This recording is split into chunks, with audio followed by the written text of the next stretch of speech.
아멘. 감사합니다. 우리 하나님께서 받으신 줄로 믿습니다. 아멘. 예, 다들 축구 좋아하실 텐데요. 우리 아르헨티나의 유명한 축구 선수 가운데 테베즈라고 하는 선수가 있습니다. 이 선수는 아주 투지 넘치는 플레이로 또 팀을 위해서 헌신하는 것으로 참 유명한 선수인데요. 그런데 이 선수가 더 유명해진 이유가 있습니다. 세계적으로 유명한 팀에 소속이 되어 있다가 어느 날 갑자기 중국 프로리그로 이적을 했기 때문입니다. 1,000억이 넘는 엄청난 몸값을 기록하면서 중국인들의 기대를 한 몸에 받았습니다. 그런데 이 기대는 얼마 가지를 못했습니다. 왜냐하면 이 선수의 태도가 달라졌기 때문입니다. 처음에는 팀을 위해 최선을 다하는 것 같더니 시간이 조금 지나자 이런저런 핑계를 대기 시작했습니다. 향수병에 걸려서 고향이 그립다는 둥, 음식이 입에 안 맞는다는 등 여러 가지 핑계를 대면서 훈련에 불참하는 횟수가 점차 늘어난 것이죠. 결정적으로는 심각한 부상을 입었다라고는 팀에 통보를 하고는 가족들과 몰래 놀이동산에 갔다가 들통이 난 적도 있습니다. 엄청난 몸값을 받았는데도 불구하고 제값을 하지 못하는 이 선수를 향해서 많은 사람들은 야유를 쏟아내기 시작했습니다. 결국 이 선수는 1년 만에 쫓겨나듯이 중국을 떠나게 되었습니다. 참이 얼마나 부끄러운 모습인지 모릅니다. 그런데 오늘 우리의 삶도 마찬가지이죠. 우리가 직장에서 월급을 받았을 때 부끄럽지 않게 하려면 우리는 받은 만큼 최선을 다해야 합니다. 또 가정에서도 우리 부모님께 사랑을 받으면 받은 만큼 효도를 해야 됩니다. 또 감사하는 마음을 표현해야겠죠. 또 우리의 신앙 역시 마찬가지입니다. 하나님께 은혜를 받았다면 그 받은 만큼 하나님께 최선을 다해야 할 줄로 믿습니다.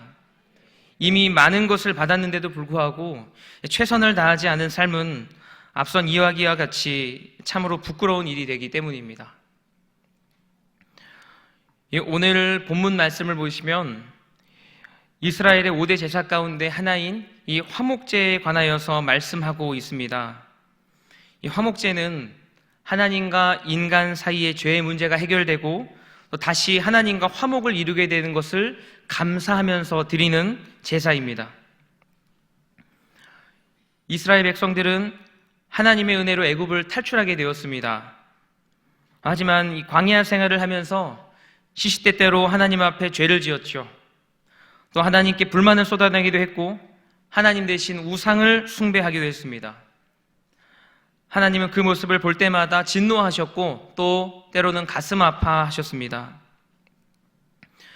우리 하나님께서 진노하시고 또 가슴 아파하신 이유가 있습니다. 그것은 우리 하나님께서 이스라엘 백성들을 출애굽시킨 이유, 그것은 자기 백성들과 더불어 교제하기 위함이셨습니다. 그런데 이스라엘 백성들이 지은 이 죄 때문에 죄라는 큰 벽이 하나님과 이 백성들의 사이를 가로막고 말았습니다. 누구든지 죄를 가지고는 하나님과 더불어 화목할 수가 없습니다. 여러분, 화목이 무엇입니까? 이 화목하다는 것은 서로 한 마음이 되어서 즐거움을 나눈다라는 것입니다. 그런데 지금 이 죄가 하나님과 이스라엘 백성의 화목을 가로막고 있는 것이지요. 그래서 우리 하나님께서는 이 죄에 빠진 이스라엘 백성들을 볼 때마다 죄를 지은 그 이스라엘 백성들을 향해 진노하시기도 하고 때로는 가슴 아파하셨던 것입니다.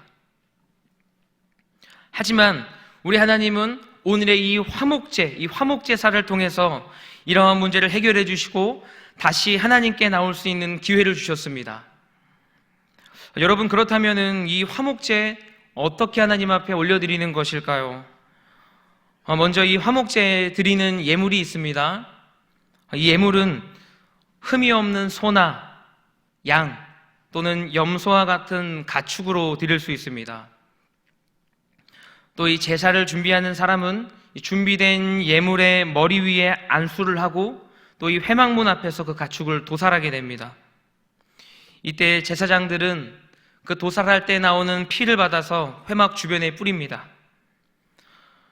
다음은 부위별로 고기와 내장과 기름을 나누고요. 또 그리고 그것을 미리 준비한 제단 위에서 불태우게 되면 이것이 하나님께 향기로운 예물이 되어서 우리 하나님이 받으시는 화목제가 된다는 것입니다. 그런데 여러분, 여기에서 의문점이 하나 있습니다. 인간의 노력으로는 하나님과의 관계가 회복될 수가 없지요. 인간의 노력으로는 끊어진 하나님과의 관계를 결코 회복할 수가 없습니다. 그런데 어떻게 이 인간이 드리는 화목제를 통해서는 하나님과의 관계가 다시 회복될 수 있는 것일까요?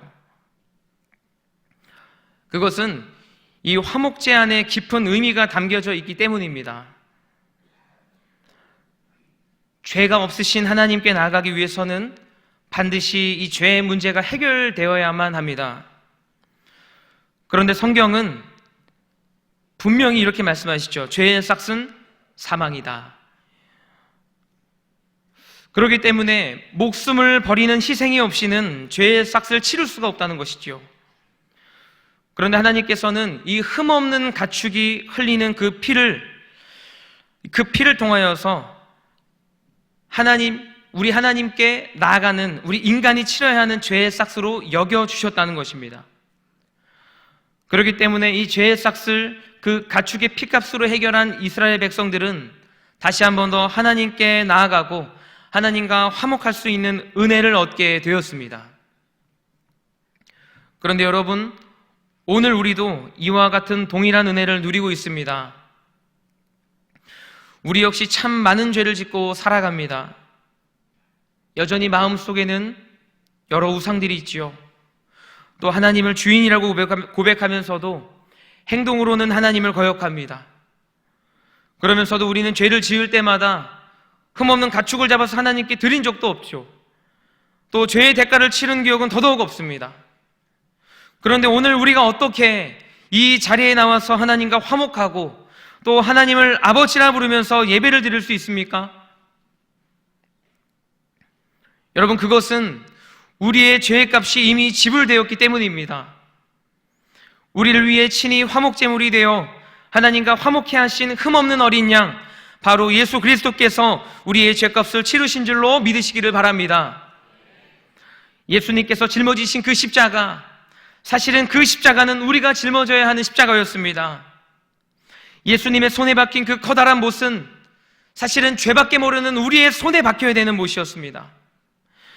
그러나 우리를 죽기까지 사랑하신 그 하나님의 놀라운 사랑이 지옥에 갈 수밖에 없는 우리를 예수님의 피로 살려주신 줄로 믿습니다. 예수님께서 우리를 위해서 흘리신 그 보혈의 피, 그 보혈의 은혜로 말미암아 오늘 우리는 이렇게 하나님과 화목하며 예배를 드리게 된 것입니다. 여러분, 이 시간 예배당에 들어오시면서 혹시 입장료를 지불한 분이 계십니까? 아마 아무도 없으실 것입니다. 여러분, 하지만 기억하시길 바랍니다. 이 예배는 결코 공짜가 아닙니다. 예수님께서 피값으로 계산하신 시간이라는 것을 기억하시기를 바랍니다.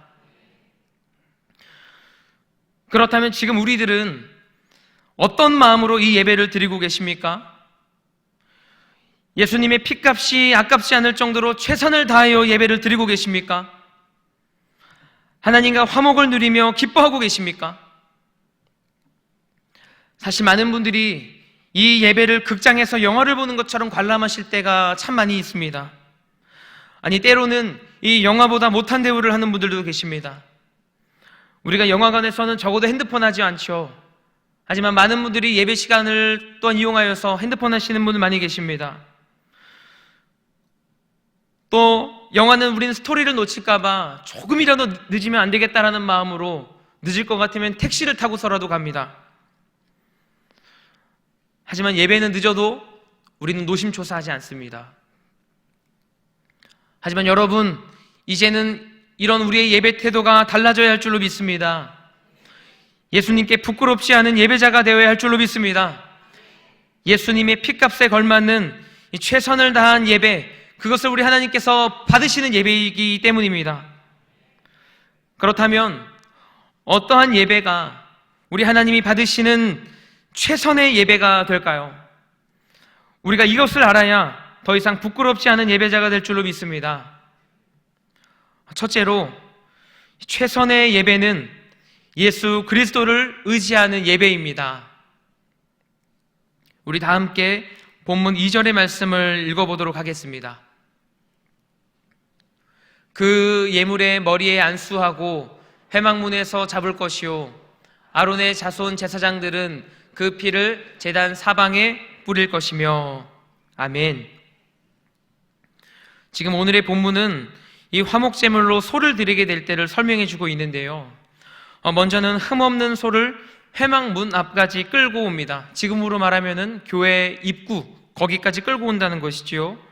그리고 이 회막문 앞에서 소를 도살하게 됩니다.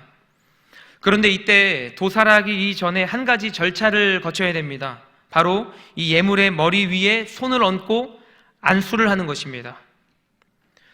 그런데 이때 안수한다는 의미는 우리가 흔히 자녀들의 머리 위에 가볍게 손을 얹고 안수할 때 있지 않습니까? 그런데 그 정도로 가볍게 얹는 정도가 아닙니다.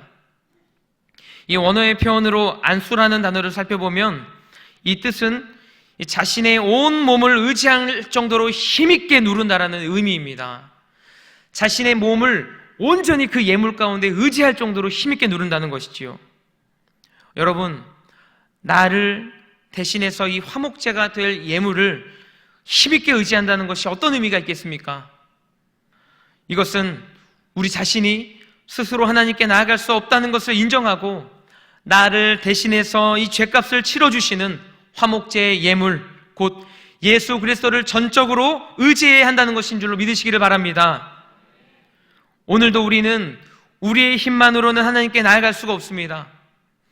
예수님께서 흘리신 그 피를 의지해야지만 하나님께 예배할 수 있는 것입니다. 예수님을 의지하는 마음 없이는, 또 예수 그리스도의 피를 힘입지 않은 사람은 예배의 자리는 참석할 수 있습니다. 하지만 그 예배의 자리에서 하나님을 만날 수가 없는 것입니다. 오늘 우리가 하나님을 만나고 온전히 하나님과 화목한 예배를 드리기를 원하신다면 이 시간 예수 그리스도를 전적으로 의지하시기를 바랍니다. 제가 얼마 전에 저희 고등부 아이들을 대상으로 설문조사를 한 적이 있습니다. 그 중에 이런 질문을 제가 던진 적이 있는데요, 내가 구원에 확신이 없다면 그 이유는 무엇인가요? 이런 질문을 제가 던진 적이 있습니다. 그런데 그 가운데 거의 대부분의 학생들이 이렇게 응답을 했습니다. 지은 죄가 많기 때문입니다. 지은 죄가 많기 때문에 구원에 확신이 없다라고 우리 학생들이 응답을 했습니다. 여러분, 혹시 지금 이 자리에도 이와 비슷한 생각을 가지고 계신 분이 계시진 않습니까? 내 안에 여전히 남아있는 그 죄 때문에 구원에 확신이 없고, 또 오늘도 여전히 말로 지은 죄 때문에, 마음으로 지은 죄와 내 안에 있는 음란과 시기와 질투와 남을 미워하는 그 죄 때문에 하나님께 나아가지 못하는 분들이 여전히 있을 수도 있습니다. 하지만 이 시간 기억하시기를 바랍니다. 우리의 예수 그리스도를 의지하기만 하시면 어떠한 죄라도 용서를 받고 하나님께 나아갈 수가 있다는 사실입니다. 전적으로 예수님을 의지하시기를 바랍니다. 우리의 온 힘을 다해서 예수 그리스도를 붙잡으실 때에 우리는 이 히브리서 기자의 고백과 같이 예수 그리스도의 피를 힘입어 하나님과 화목해 되는 줄로 믿습니다. 이처럼 예수 그리스도를 통해서 하나님과 화목해 되는 그 예배가 우리 하나님께서도 기뻐하시는 최선의 예배라는 것을 기억하시기를 바랍니다. 두 번째로, 이 최선의 예배는 흔적이 남는 예배입니다. 우리 본문 2절부터 4절까지의 말씀을 다 함께 읽어보도록 하겠습니다. 그 예물의 머리에 안수하고 회막문에서 잡을 것이요 아론의 자손 제사장들은 그 피를 제단 사방에 뿌릴 것이며 그는 또 그 화목제의 제물 중에서 여호와께 화제를 드릴지니 곧 내장에 덮인 기름과 내장에 붙은 모든 기름과 두 콩팥과 그 위에 기름 곧 허리 쪽에 있는 것과 간에 덮인 꺼풀을 콩팥과 함께 떼어낼 것이요. 아멘. 제가 고등학생 때 정육점에서 잠깐 아르바이트를 한 적이 있는데요, 가게에 들어가면 제일 먼저 해야 되는 게 있습니다. 바로 온 몸을 가릴 듯하게 큰 대형 앞치마를 두르는 것입니다. 그것을 두르지 않으면은 발목부터 이 어깨까지 고기 찌꺼기나 고기의 잔뼈 같은 것이 묻어납니다. 혹시라도 선지를 찾는 분이 계시면은 이 발과 또 신발에 얼마나 피가 튀기는지는 모릅니다. 누가 봐도 정육점에서 일한 티가 나는 것이죠. 여러분, 우리가 드리는 이 예배도 마찬가지입니다. 최선을 다해서 예배를 드리면 누가 봐도 예배를 드린 흔적이 남게 되어 있습니다. 지금 본문 말씀을 보시면은 화목제물로 소를 잡아야 하는 사람이지요. 이 화목제물로 소를 잡는 사람은 여러분 제사장이 아닙니다. 이 소를 끌고 온 예배자, 그 예배자가 소를 잡아야 됩니다. 여러분 한번 상상해 보십시오. 살아있는 소를 잡을 때 일격에 소의 급소를 찌릅니다. 그런데 방금 전까지 뛰고 있었던 소의 심장에서는 피가 철철 흘러 넘칩니다. 그 소의 피가 소를 잡는 예배자의 온몸을 적시게 됩니다. 그리고 그 후에 예배자는 규례를 따라서 고기의 부위를 나누게 되죠. 소의 내장과 부산물들이 손에 엉기고 온몸에 묻습니다. 한번 상상을 해보십시오. 그렇게 예배를 준비하는 과정부터 예배가 끝나는 그 시간까지 예배자의 온몸은 피 비린내와 기름 냄새와 소를 잡으면서 흘렸던 땀으로 범벅이 될 수밖에 없습니다. 상상을 해보면은 그 모습은 청결하지도 못하고 오히려 역한 냄새가 진동을 합니다. 그런데 놀랍게도 하나님께서는 그 예배자가 드리는 그 예배를 향기로운 예물이라고 말씀하신다는 것입니다. 오늘 우리가 드려야 하는 예배가 바로 이러한 예배인 줄로 믿으시기를 바랍니다. 여러분, 우리는 관객이 아닙니다. 우리는 예배자입니다. 여러분, 오늘 이 예배를 드리기 전까지 어떤 마음가짐과 어떤 복장과 어떤 생각으로 나오셨습니까? 그것이 예배를 준비한 우리의 흔적입니다.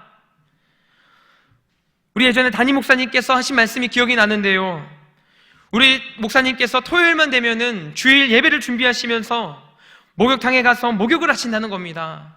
몸을 깨끗하게 청결하게 하시고 또 가장 깨끗한 것으로 헌금을 드리기 위해서 은행에 가서 새 지폐로 돈을 바꾸신다는 것이 생각이 났습니다. 여러분, 왜 그렇습니까? 하나님께서 깨끗한 몸을 좋아하시기 때문입니까? 아니면 하나님께서는 새 지폐를 좋아하시기 때문입니까? 그것이 아니라 그것이 이렇게 깨끗한 마음으로 준비하는 그것이 우리 예배를 준비하는 그 사람 중심의 흔적이기 때문입니다. 하나님께서는 그 중심에 있는 흔적을 보시는 분이시라는 것을 이 시간 기억하시기를 바랍니다. 오늘 우리가 거룩하고 흠이 없는 모습으로 주님 앞에 나오기 위해서 준비한 그 몸가짐과 마음가짐, 그것이 우리 하나님께서 받으시는 예배이며 우리의 흔적입니다. 우리는 항상 그 예배가, 하나님께 드리는 그 예배가 향기로운 예배가 될 수 있도록 최선을 다하기를 소망합니다. 이 예배를 준비하면서 우리에게는 날마다 이 거룩한 흔적이 남기를 간절히 소망합니다. 또 예배 이후에도 우리에게는 흔적이 남아야 됩니다. 하나님을 만나고 난 뒤에 여러분, 모세의 얼굴에서는 광채가 나왔다고 말씀합니다. 하나님을 만나고 난 뒤에 바울의 눈에서는 비늘 같은 것이 벗겨지고 일평생 그는 복음을 전하는 복음의 전달자로 평생을 살아갔습니다. 이처럼 하나님을 만나고 은혜를 입은 사람은 반드시 그 흔적이 남습니다. 전도의 흔적과 헌신의 흔적과 섬김의 또 봉사의 순종의 흔적이 남을 수밖에 없다는 것입니다. 오늘 이 예배가 내가 드린 최선의 예배인지 아닌지는 여러분, 이 예배당을 나서면서부터 우리는 확인할 수 있습니다. 오늘 예배당을 나서는 저와 여러분의 삶에도 모세와 같이 또 바울과 같이 놀라운 은혜의 흔적이 남기를 간절히 소망합니다. 세 번째로, 이 최선의 예배는 아낌없이 드리는 예배입니다. 우리 본문 3절과 4절에서는 지금 이 예물이 되는 고기의 여러 부위가 나타나지요. 이렇게 화목제의 예물로 쓰여진 고기는 이 제사가 다 끝나면은 그 이후에 주변 사람들과 나눠 먹게 되어 있습니다. 그렇게 함으로써 하나님과도 화목하고 또 이웃과도 화목한다라는 의미를 가지고 있는데요. 그런데 여기서 사람이 먹는 부위가 있고 반드시 우리 하나님께 드려야 하는 부위가 있습니다. 오늘 성경 본문에서 계속해서 반복되고 있는 이 기름. 이 기름이 있는 부위는 우리 반드시 하나님께만 드려야 되는 부위입니다. 우리가 흔히 잘 알고 있는 이 소고기로 예를 들면은 이 기름이라는 것은 먹을 수 없는 이 지방 덩어리를 말하는 것이 아닙니다. 이 고기 중에서도 아주 최상급에 속하는 이 마블링이 많고 또 육질이 가장 좋아서 사람들이 아주 맛있어하는 그 부위를 이 성경에서 기름 말하는 기름의 이 부위입니다. 여러분, 이것을 하나님께 드리는 것입니다. 영어 성경은 이것을 가리켜서 최고 중에 최고의 것을 드리는 것이다 이렇게 말씀을 하고 있는데요. 하나님께는 우리가 가지고 있는 그 최고의 것을 드리는 것이 바로 최선의 예배임을 이 시간 기억하시기를 바랍니다. 여러분, 내가 쓰기조차 아까운 것이 있습니까? 아니면 우리 자녀들에게조차 쓰기 아깝고 주기 아까운 그것이 있습니까? 여러분, 그것을 드리십시오.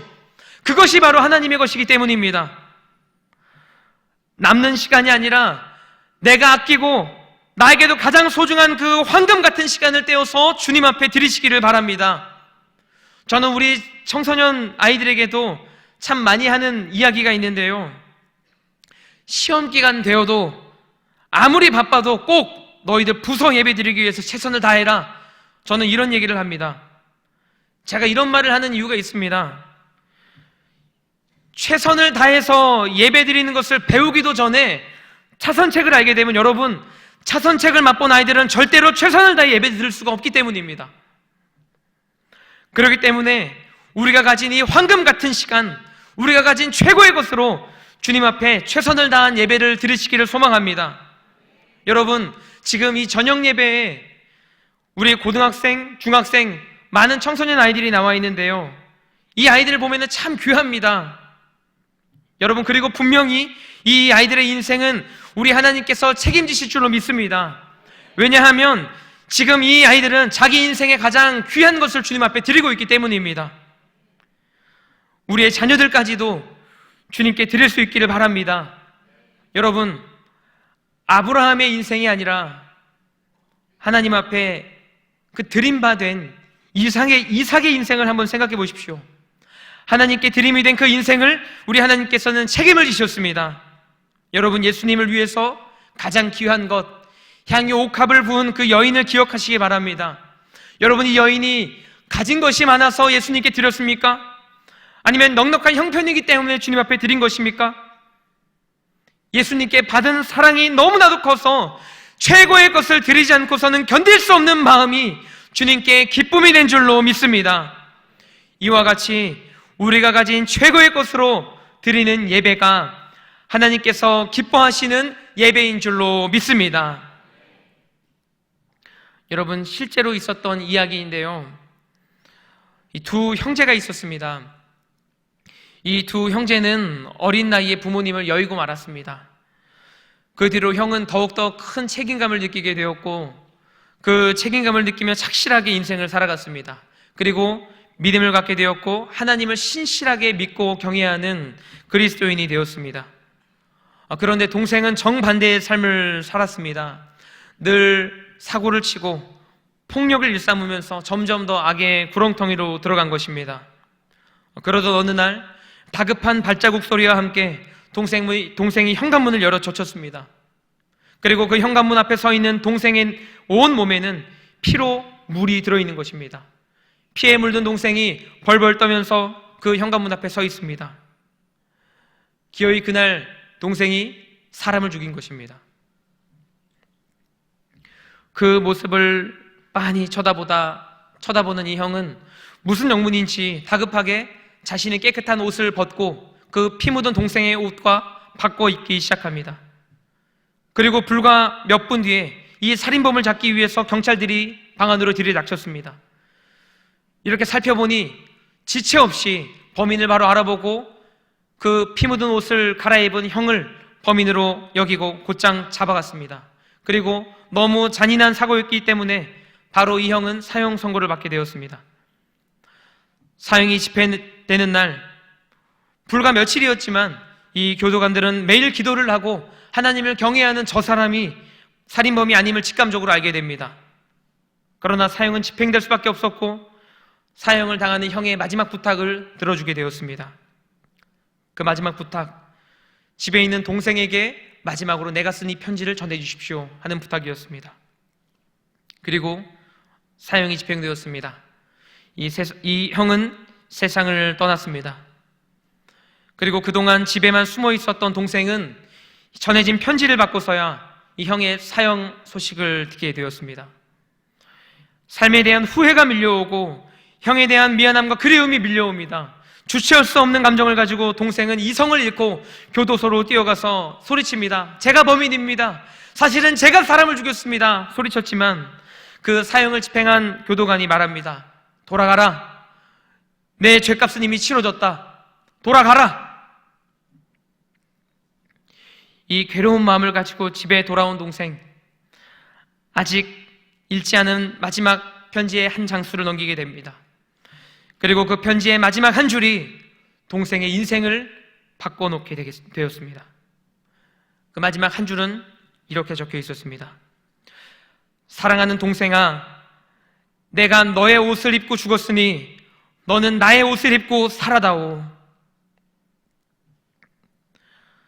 그 뒤로 이 형의 피값으로 새 인생을 살게 된 이 동생은 형의 희생에 부끄럽지 않은 사람이 되기 위해서 최선을 다해서 살아갔고 그 이후에는 형과 같이 신실한 그리스도인으로 거듭나게 되었습니다. 사랑하는 성도 여러분, 오늘 우리를 위해서 주님께서 그렇게 희생하신 줄로 믿으시기를 바랍니다. 오늘 이 말씀을 통해서 우리는 하나님 앞에 어떠한 예배자가 되기를 원하십니까? 예수님의 보혈이 부끄럽지 않은 예배자가 되기 위해서 최선을 다하는 우리 모두가 되기를 간절히 소망합니다. 우리 이 시간 다 함께 기도하기를 원하는데요, 이 시간 우리 함께 기도할 때 이렇게 기도 제목을 가지고 함께 기도하겠습니다. 하나님, 예배의 순간순간마다 예수 그리스도를 의지하는 우리가 되기를 소망합니다. 더 이상 죄의 문제에 발목 잡히지 않고 예수의 이름으로 담대히 하나님께 나아가는 우리가 되게 하여 주시옵소서. 하나님, 예배드리는 매 순간순간마다 거룩한 흔적이 남게 하여 주시옵시고 내가 가진 최고의 것으로 예배하여 주님의 피값에 부끄럽지 않은 예배자가 되게 하여 주시옵소서. 우리 이 시간 들은 말씀을 기억하시면서 주의 이름을 한번 부르짖고 통성으로 기도하시겠습니다.